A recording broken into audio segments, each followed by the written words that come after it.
Good evening, everyone. Welcome once again to another episode of Agri Business Now.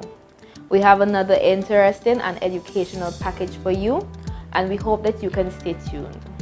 On our first segment, we will continue to advise you on the Agricultural Produce and Livestock Act of 2007, an update on the OECS Agriculture Competitiveness AGRICOM project, and the Forestry Department hosts a one-day seminar.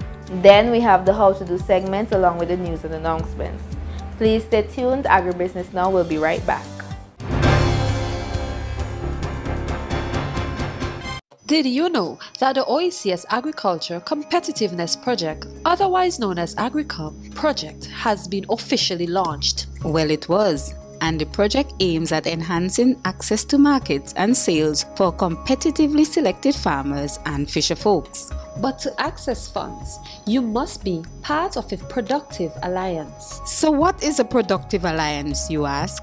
It's a business arrangement between farmers and or fisher folks on one hand, and on the other hand, aggregators. Aggregators can be cooperatives, lead farmers, or marketers and agro-processors. The project provides matching grants to a productive alliance. A minimum of 10 farmers or fishers and an aggregator, such as a lead farmer, a cooperative, marketer, or an agro-processor. Farmers and fisher folk in Productive Alliance can receive up to $8,000, while the aggregator, lead farmer or fisher, cooperative, marketer, or agro-processor can receive up to $120,000. For more information, please contact Ministry of Agriculture, Richmond Hill at 456-1410 or 456-1111, extension 311 or 321, or email agricomsvg@mail.gov.vc. Thank you for staying tuned. If you are just joining us, you're watching Agribusiness Now. Noel Bruce, legal advisor to the Farmers Support Company Limited, has been working tirelessly for the past few weeks to sensitize persons on the provisions outlined in the Agricultural Produce and Livestock Act. But on this week's segment, we're going to do things a little differently. This evening, we have farmer Petrina Baptiste to tell us about the benefits of having a farmer's ID and using a certificate of purchase. We are here today to speak to a farmer who is registered and find out how beneficial it is to her. Good morning. Hi, good morning. And my name is Mrs. Petrina Baptiste. I'm from Leyu. As the young lady said, I'm a registered farmer. I sell at the vegetable market here in Kingston. Here is my spot where I sell normally. Mainly I sell on Fridays and sometimes on Mondays, but my main time is on Fridays. Okay, so could you tell us how beneficial it is having a farmer's ID?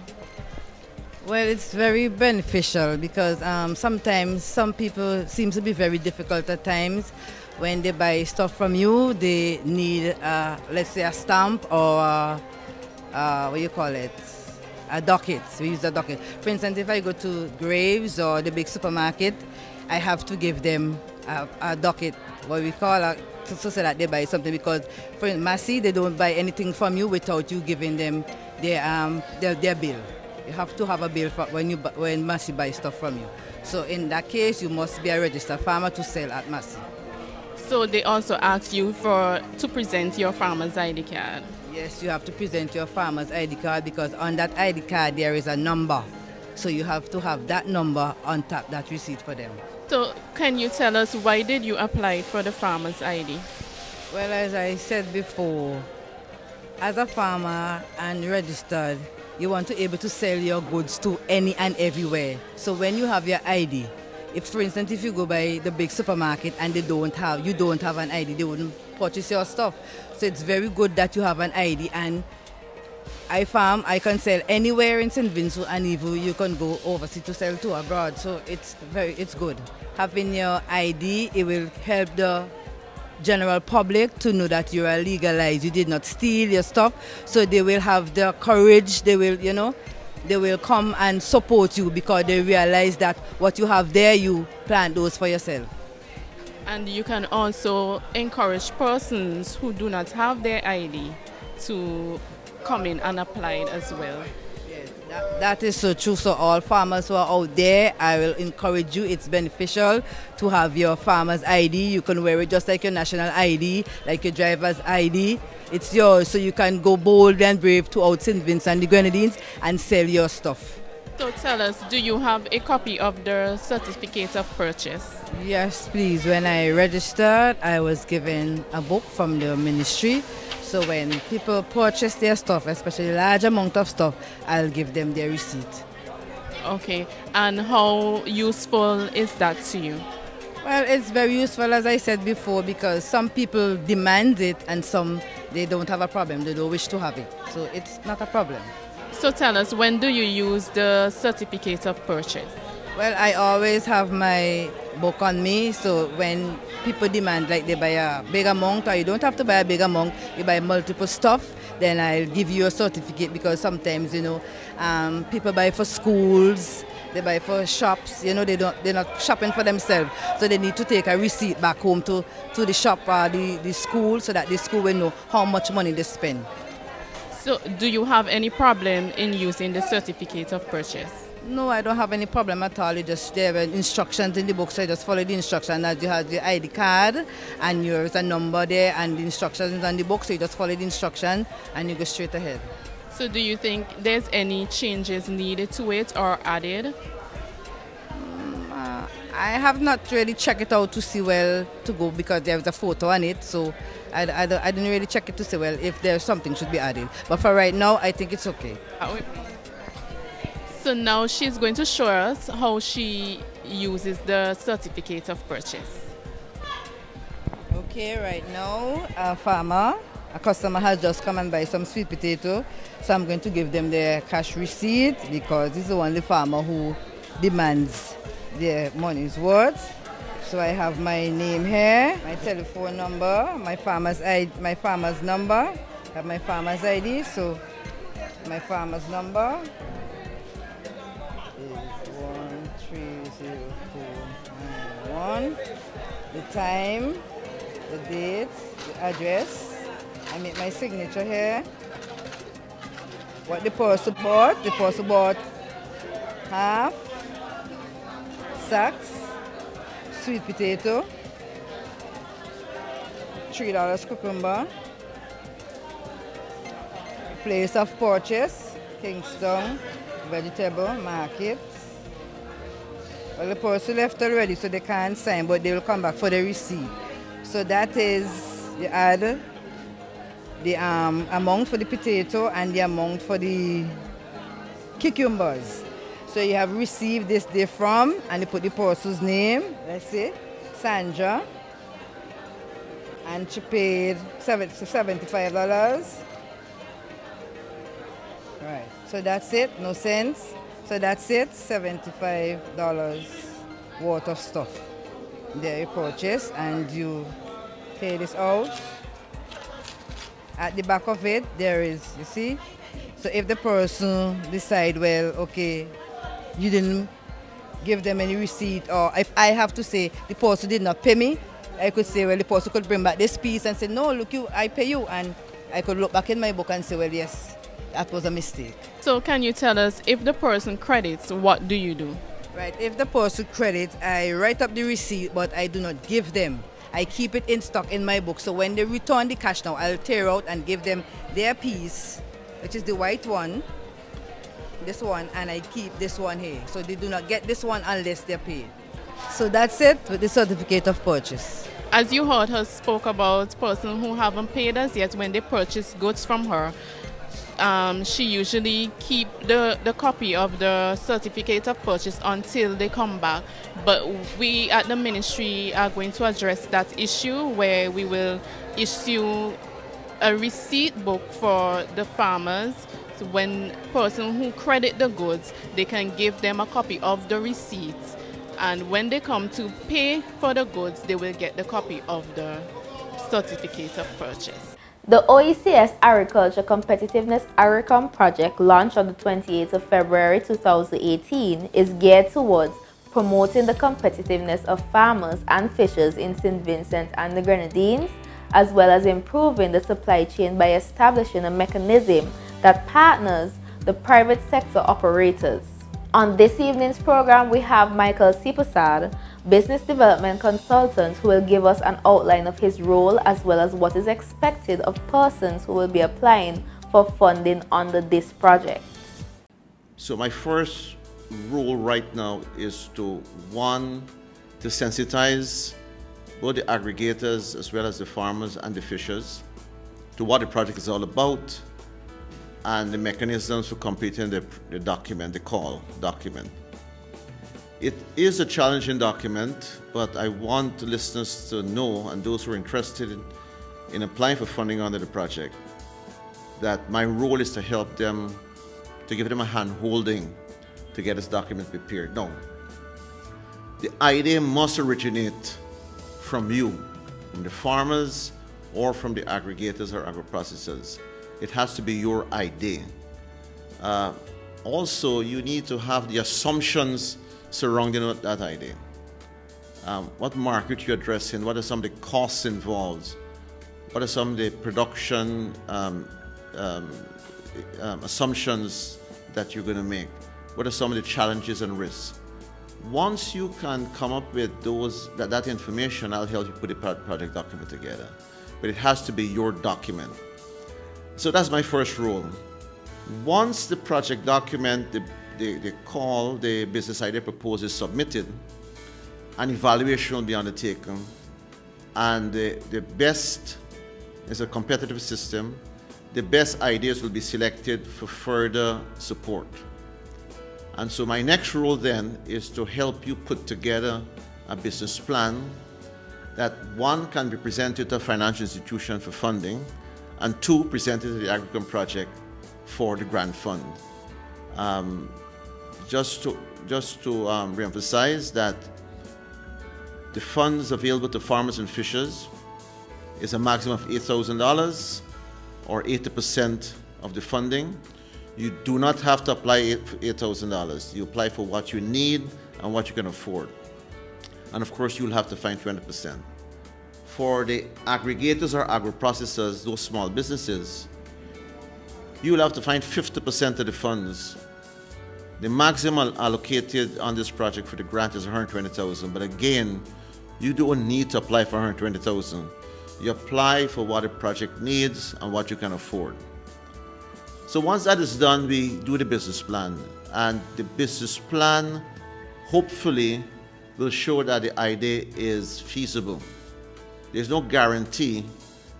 You may have an excellent business plan, an excellent idea, but there's no guarantee that when we work with figures, that idea will be profitable. So those profitable ideas, those feasible ideas, will be presented to AGRICOM for the grant funding and to probably a financial institution or some other financial partner for the counterpart funds, which is 50%.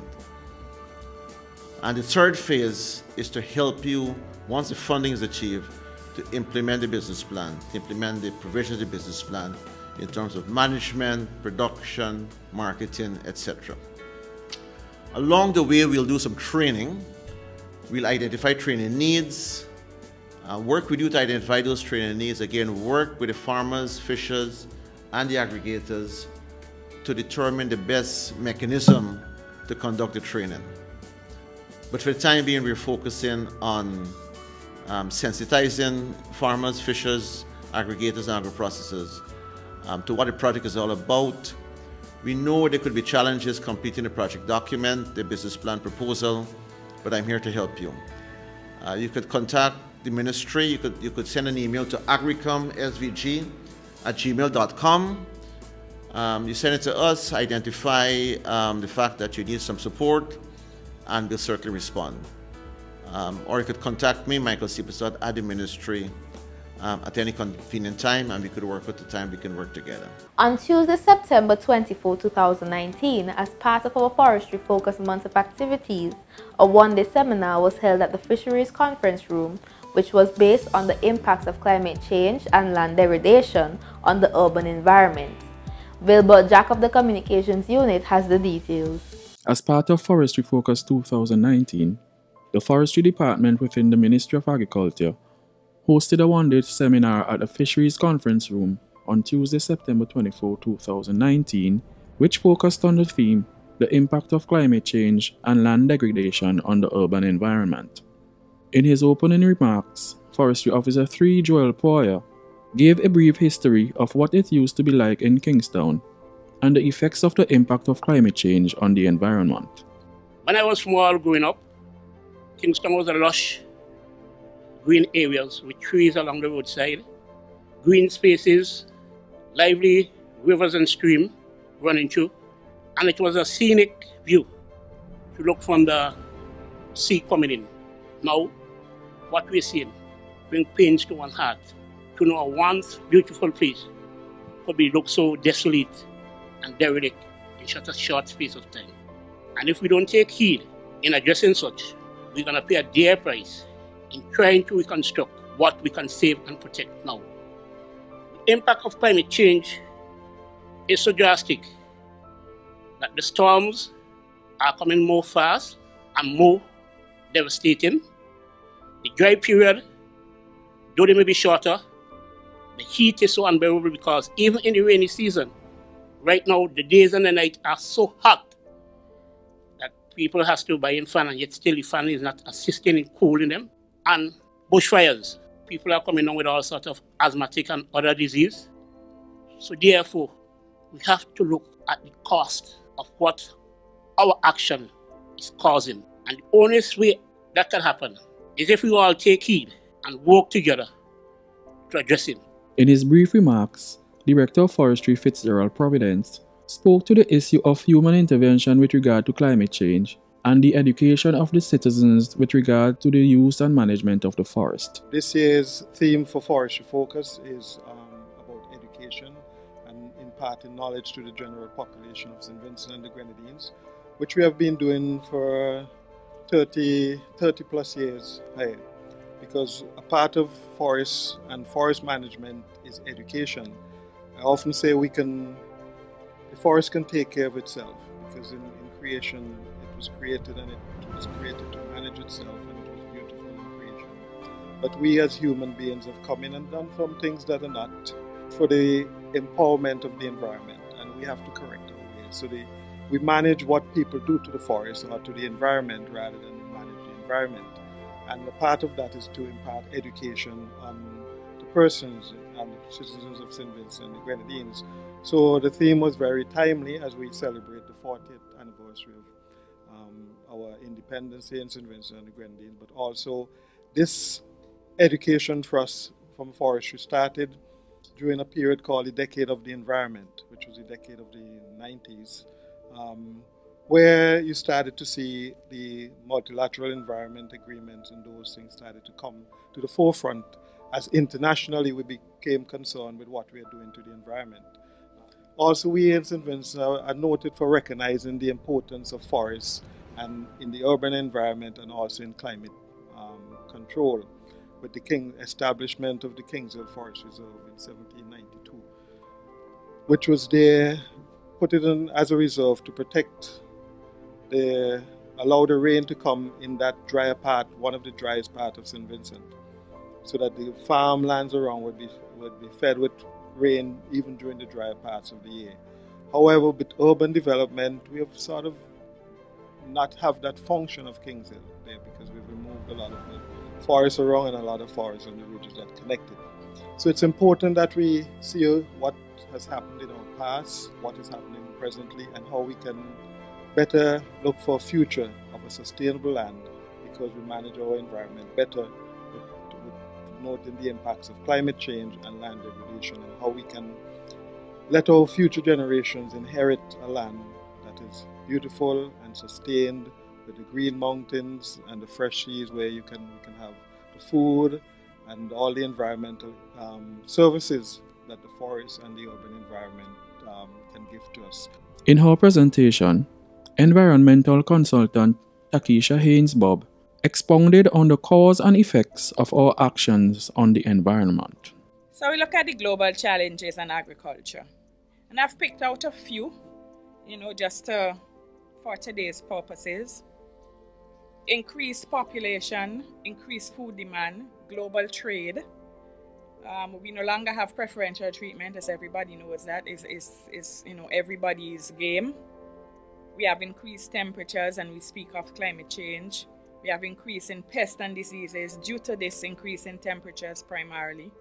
We have sea level rise, and many times we hear this, but it's really, it is something that we need to look at, because most of our urban areas are either below sea level or in floodplain areas, and we're spending so much money building up industrial cities and modernized cities, and it takes one disaster to totally wipe us out. It is important to note that we're such a small country and we're very mountainous, and many times we don't think that what we do in the mountains have an effect in the sea. But whatever happens in the mountains ends up in the sea. We always talk about ridge to reef. It is real, and we're so small. Our ridge to our reef is so short as compared to the bigger islands. And we really need to take stock in terms of what we're doing. When we have a torrential rain, we would see the evidence of this, the amount of plastic that comes down, the amount of silt that comes down. And where does it end up? In the same urban areas. So we have mass flooding in these areas. We have increase of diseases, and that is what mosquito would want, because you have a lot of water being stagnant for weeks and months before you could actually do any proper cleanup and so forth. And so we have to really be cognizant about what is going on in our upper watershed areas, in our mountains, in our rivers and streams, etc. Many times we think that it is out of our control, but these are simple things that we can do for ourselves. So you have a big yard, you have a big lawn. How about integrating it with some flowers? Add some biodiversity to your yard. I love to see the hummingbirds every morning coming out around the flowers. It calms you. It gives you an appreciation of nature. Take out some of the lawn.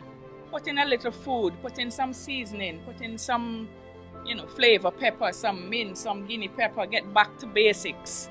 On today's How to Do segment, you're going to learn about the exportation of produce.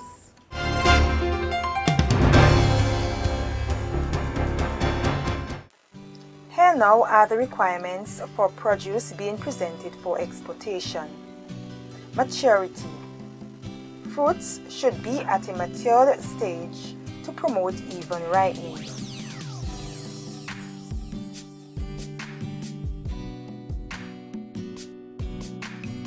Cleanliness. The produce should be free from soil, pest and chemical residue. Damage. Agriculture produce that shows visual signs of mechanical damage, pest injuries, blemishes and bruise should be omitted, as these do not meet the exportation standard and may contribute to spoilage of the consignment. Stalk. Stalk should be neatly trimmed and not broken out to avoid insect pests from burrowing into the hollowed area from where the stalk was removed. Overpacking. Packages should be neatly packed at a level that does not facilitate produce to be easily bruised or crushed during shipment.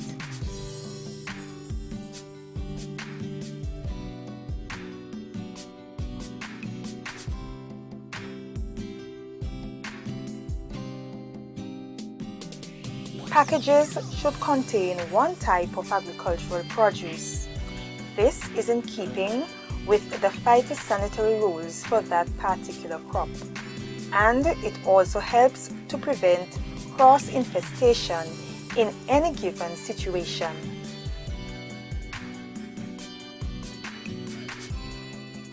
All packages should be labeled with a distinguished mark or the shipper's number.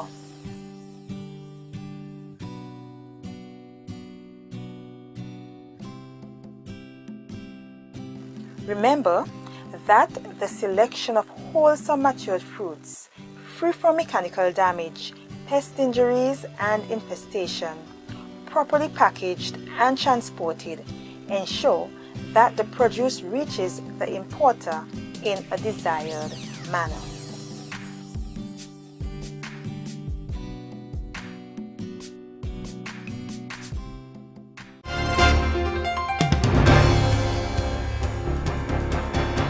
Up next, the news and announcements.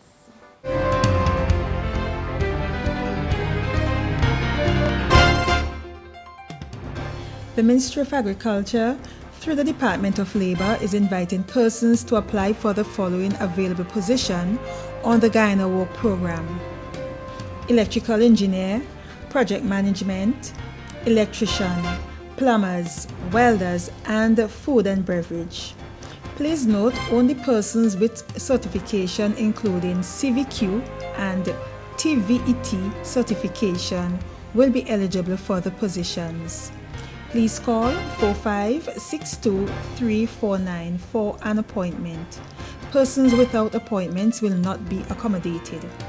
Please bring along 2 passport-size pictures, national ID, passport or driver's license, NIS card, names, address, telephone number, email address, and occupation of 2 references, and a prepared resume is welcome. And persons are asked to note that the deadline for the call for business idea profile proposals for the OECS Agriculture Competitiveness AGRICOM project has been extended to Friday 1st November 2019.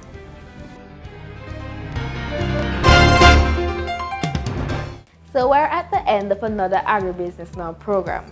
Please join us again next week Wednesday at 8:30 p.m. We promise that you won't regret it. For more information, feel free to contact us at the Communications Unit within the Ministry of Agriculture at 456-1111, extension 312 or 472, or email us at citumaf2@hotmail.com. Remember, you can view more of Agri Business Now programs on our YouTube channel, Agri Business Now St. Vincent, or like our Facebook page, www.facebook.com/agribusinessnow, to get more updates. Until next time, I am your host, Nakita Samuel. Thank you for viewing and do have yourself a wonderful night.